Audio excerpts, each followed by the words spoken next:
मलीर जे इलाइक़े मोईदान कुंड झंग में गदिले पाणी सबब डायरिया पखड़ण जी मीडिया में ख़बरूं हलण खां पोइ गुज़िरियल ॾींहुं वॾे वज़ीर जो सलाहकार ऐं पीपी मलीर जो सदर सलमान अब्दुल्ला मुराद, सूबाई वज़ीर Mohammad Sajid Jokhio, Mir Abbas Talpur, deputy commissioner Malir DHO Maqbool Ahmed Memon,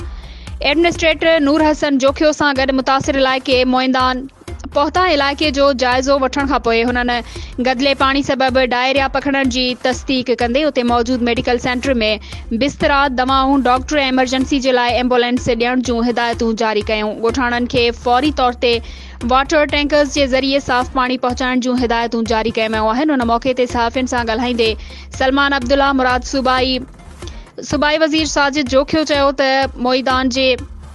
माण्हुनि खे अकेलो न छॾींदासीं, उन्हनि जी हर मुमकिन मदद कंदासीं।